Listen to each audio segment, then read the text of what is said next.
received official confirmation from the Vatican this morning. In fact, here's the confirmation in my hand that Pope Francis will be attending the World Meeting of Families in Philadelphia in September of next year.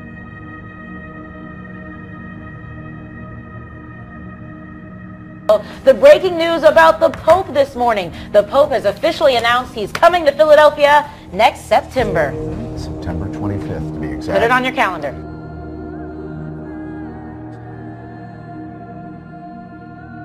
Pope Francis is coming to Philadelphia. Now, the Pontiff visit is part of the World Meeting of Families set for next September.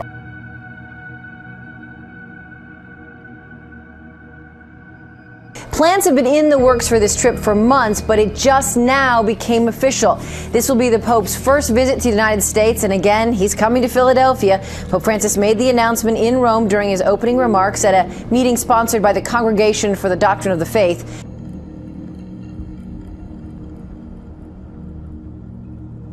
Archbishop Chaput even says that he is overjoyed and he believes that the Pope's presence next year for the World Meeting of Families will electrify the gathering.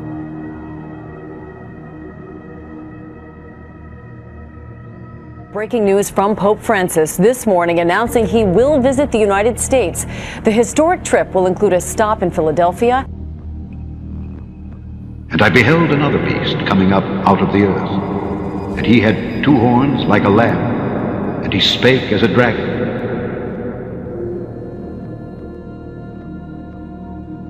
Looking to absolve your sins? Well, the solution is right at your fingertips. The Vatican has announced Pope Francis will be offering forgiveness in 140 characters or less. Per tradition, Francis will offer plenary indulgences, that is, reductions on purgatory time, to participants at World Youth Day later this month. A Vatican official told Vatican Radio indulgences are linked to a theme that Pope Francis has spoken very frequently about since the moment of his election, that is to say, to the gift of God's mercy. About 2 million pilgrims are expected to head to Rio de Janeiro for the new pontiff's first trip abroad, hoping to shave off some time in limbo. But they're not the only ones. Any of his 7 million Twitter followers legitimately prevented from attending will have the same opportunities. Francis has extended the rites and pious exercises of the event to those following it on TV, radio, and through social media. The Pope has rewritten the Church's historically harsh attitude toward non-believers. The Pope said, "This commandment for everyone to do good, I think, is a beautiful path toward peace. If we each, doing our own part, if we do good to others, if we meet there, doing good, and we go slowly, gently, little by little, we will make that culture of encounter. We need that so much. We must meet one another doing good."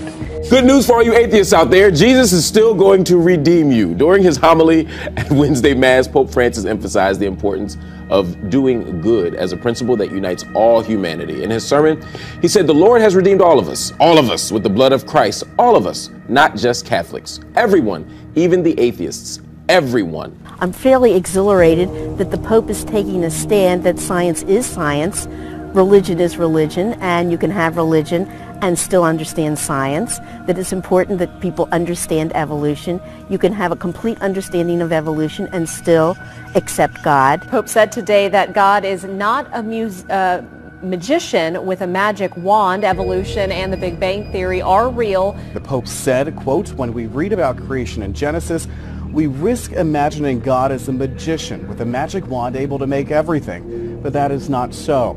Now, the Pope added he created beings and allowed them to develop according to the internal laws that he gave to each one, so they were able to develop and to arrive at their fullness of being. And Pope Francis made these comments at the Vatican. He says this is all part of God's plan. At a certain point, I've just concluded that for me personally, it is important for me to go ahead and affirm that I think same-sex couples should be able to get married. Lesbian, bisexual, transgender, every single American deserves to be treated equally in the eyes of the law and in the eyes of our society. It's a pretty simple proposition.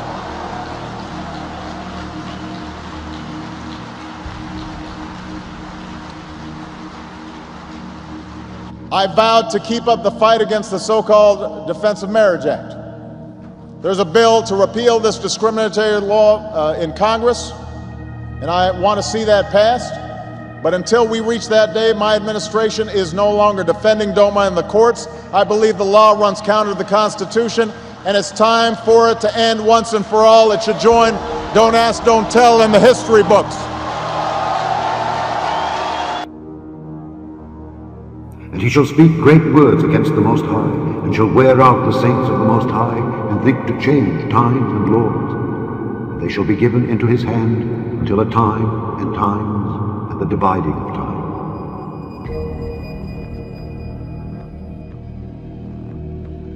The Supreme Court has handed down a decision on gay marriage, on the Defense of Marriage Act. I want to go right to ABC's Terry Moran at the court. Terry? All right, Georgia, I'm waiting for the actual opinion itself, but our excellent colleagues inside have told us that that Defense of Marriage Act, which for federal law defined marriage as the union of one man, one woman only, denied all federal benefits to gay couples, that has been ruled unconstitutional. In San Francisco, the party went on all night long. There was dancing in the streets to mark a momentous victory. California's long-fought battle for gay marriage now over. In New York, there were cheers at the historic Stonewall Inn, a sweeping win for gay rights from the nation's highest court, and now orders from the highest offices. President Obama directing his cabinet to ensure federal benefits are extended to married gay couples. California's governor ordering all counties in the Golden State to allow same-sex weddings. President Obama called the Defense of Marriage plaintiff Edith Windsor from Air Force One on his way to Africa. He also said, quote, "This was discrimination enshrined in law. It treated loving, committed gay and lesbian couples as a separate and lesser class of people. The Supreme Court has righted that wrong, and our country is better off for it." In an unprecedented show of openness to the real lives of many Catholics today, a Vatican document released Monday said gays should be accepted, and there are positive aspects to a couple living together without being married. Homosexuals have gifts and qualities to offer the Christian community. Are we capable of welcoming these people, guaranteeing to them a fraternal space in our communities? We must respect the dignity of every person.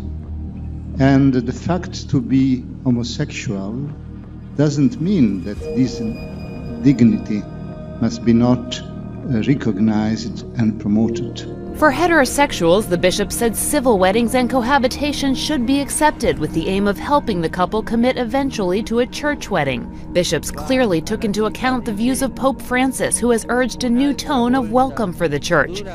The question is this an example of Pope Francis trying to take the church in new directions, open it up, without changing or assaulting doctrine?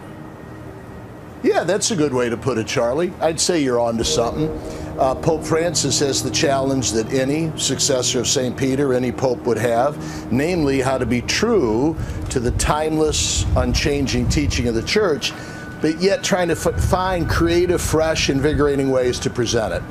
Pope Francis has captured the imagination of the world in trying to do that, and this would be a good example. Yeah, I think you're onto something. I don't think, I note a remarkable unanimity and enthusiastic backing of the Holy Father's attempt to present the teaching of the church in a fresh, exciting, and chanting new way. There's unanimity there, Charlie.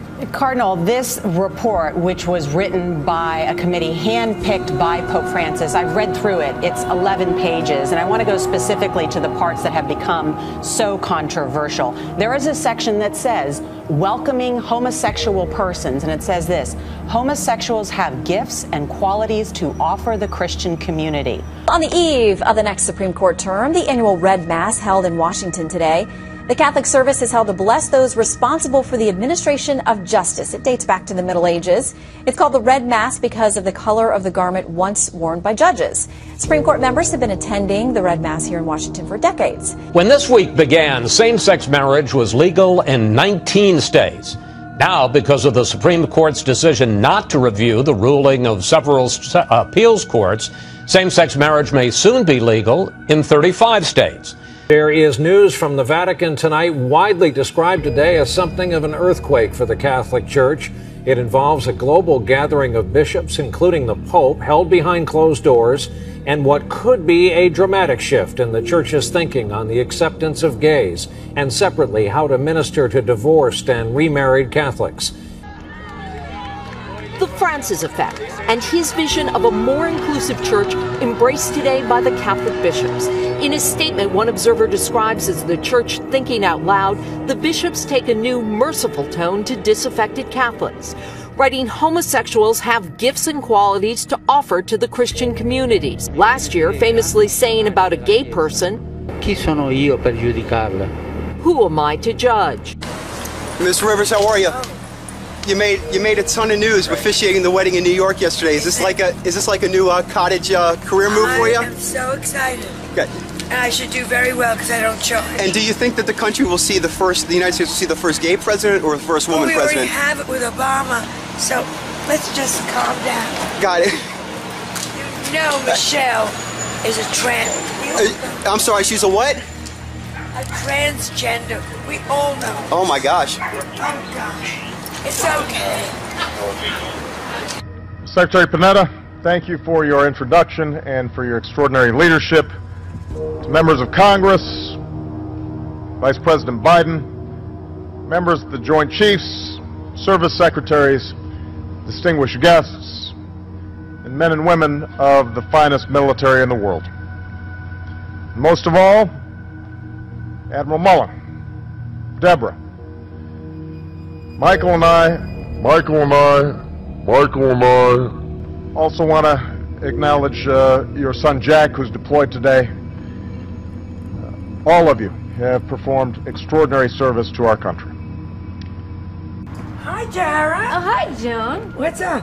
Well, you didn't respond to me, or Anne Hathaway, or Sarah Jessica Parker for the ALS Ice Bucket Challenge. So I thought I'd come here and do it myself. Okay, fine, whatever. Do it. Just do it. Just do it. Okay, now give me Anne Hathaway. Let's just get the whole damn thing over with. There you go. go. Anne Hathaway, fine. Who's next? Who's next? Sarah Jessica Parker, Sarah this is for Jessica you. Fine. Okay, you all happy? Joan. Everybody happy?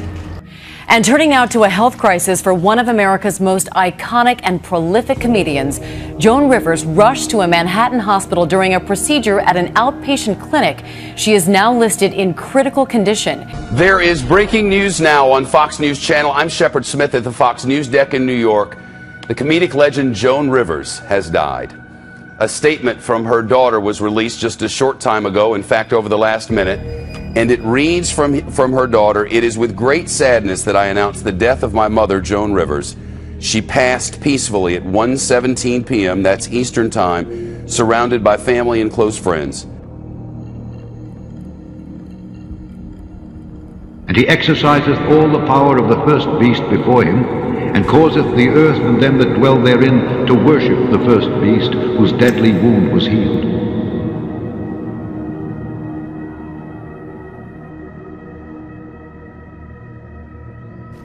From Scripture, we learn of the miracle of restoration. You who have made me see many troubles and calamities will revive me again. From the depths of the earth, you will bring me up again. You will increase my greatness and comfort me again. So looking at the meeting today, looking at the rapport between the president and the Pope, they seem to be getting along very well. Is this the beginning of a long friendship? Well, I hope so, and I would expect that both of them hope so as well. They were all smiles afterwards, and the Pope said, I really feel that you should feel at home here. So I would think it's the start of a good relationship.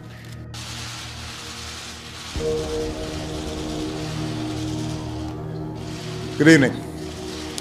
Today I authorized 2 operations in Iraq.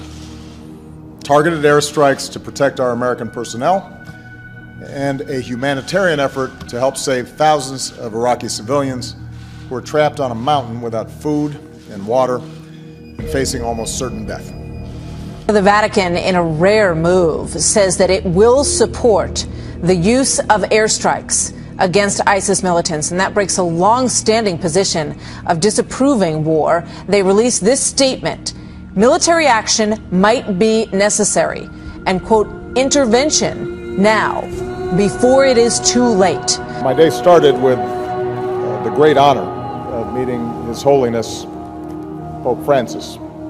And like people around the world, I've been incredibly moved by his compassion, his message of inclusion.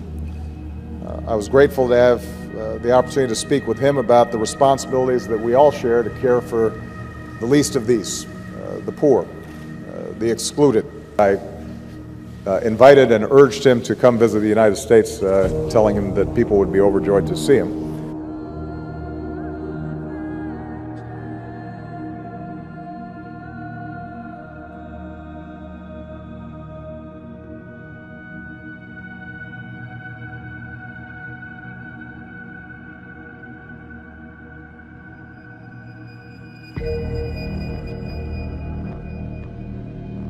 Pope Francis this morning announced he'll make his first trip to the United States as head of the Catholic Church. The Pope said he will attend the World Meeting of Families in Philadelphia next September. More than 1 million people are expected to attend. The trip could also include a stop in New York City, but plans have not yet been finalized.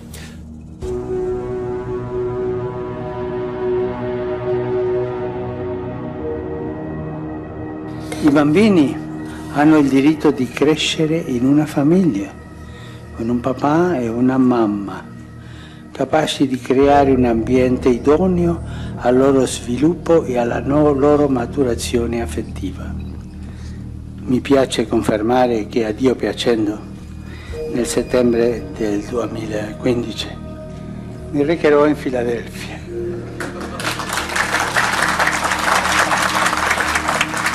per l'8º incontro mondiale delle famiglie.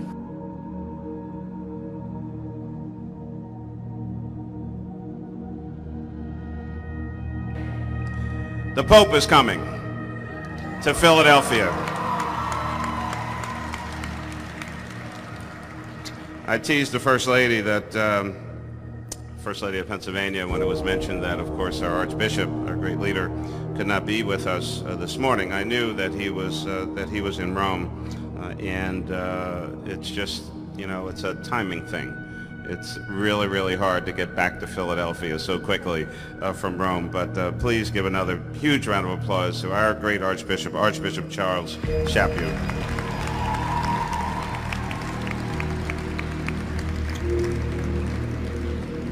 We begin this morning with breaking news out of the Vatican. Pope Francis has officially announced his attendance at the World Meeting of Families in Philadelphia in 2015.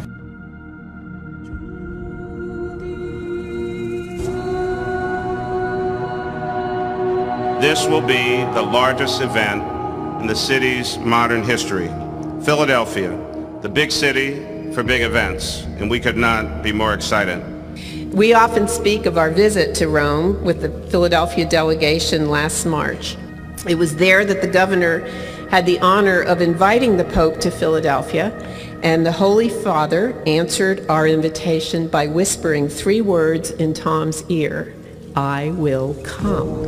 In 1979, a vigorous Pope John Paul II commanded the Benjamin Franklin Parkway with a mass that drew 1 million people.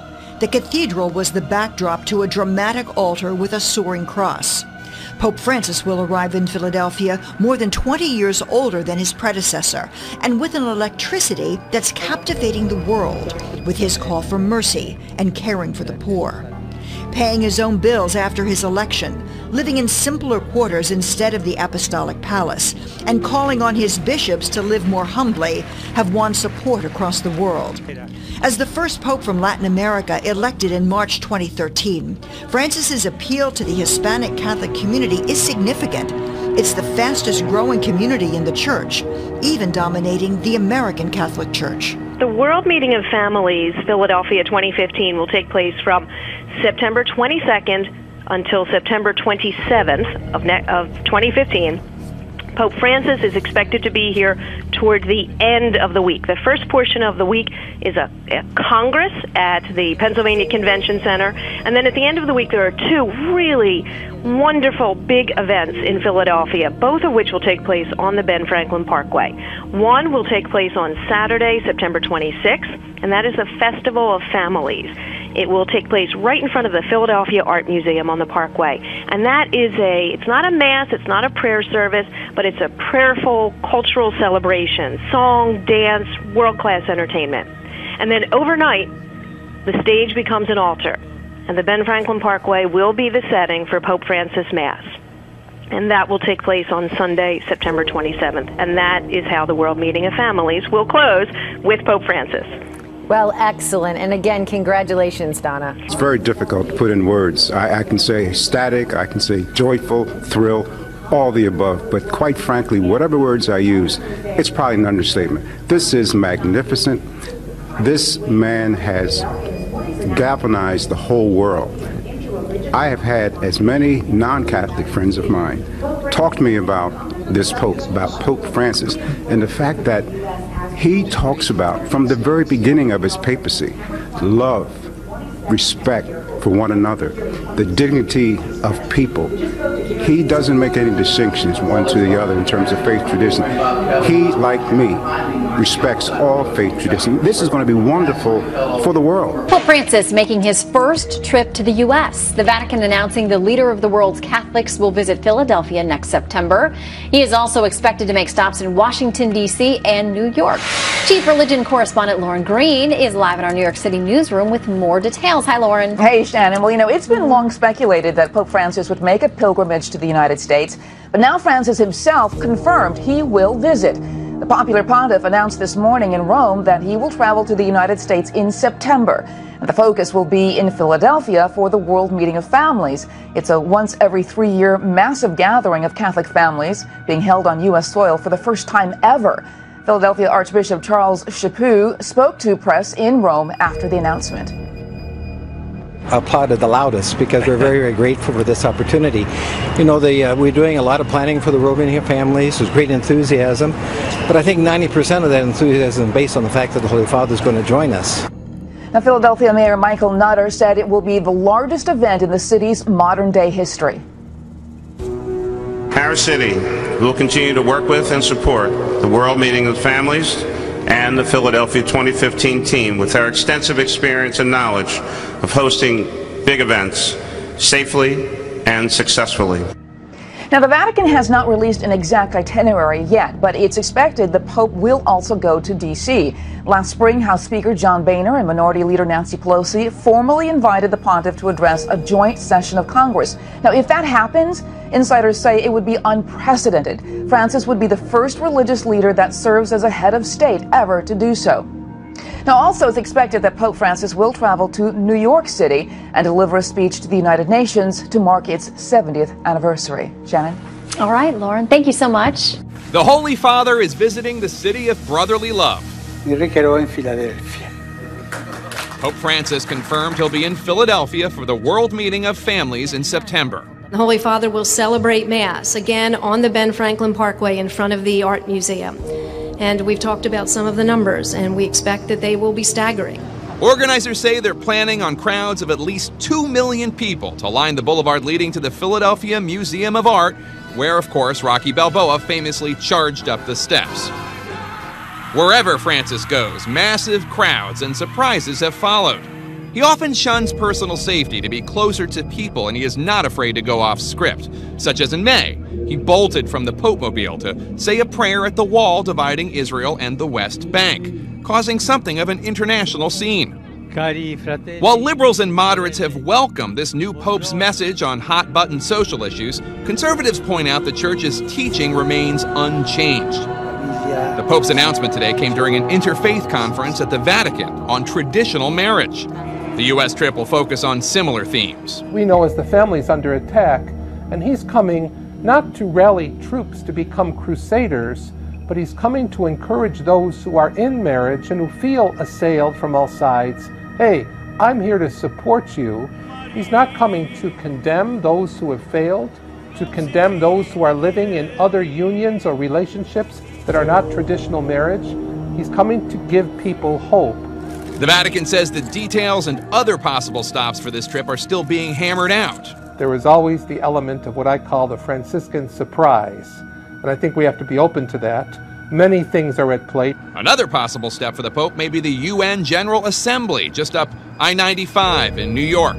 There, Archbishop Cardinal Timothy Dolan has been publicly angling for a Big Apple papal visit. It just so happens the trip will coincide with the annual meeting of world leaders. But the Philly visit will be a big boon for the Latino Catholics who have propelled the Church's growth in the U.S. I think he brings something to the table as a Latin American Pope that others may not have brought. Francis has made immigration and border issues a key part of his papacy. All that makes many observers wonder if Francis will travel to the U.S.-Mexican border, as key American bishops did earlier this year, where they celebrated Mass through the border fence. But for now, all eyes on Philly.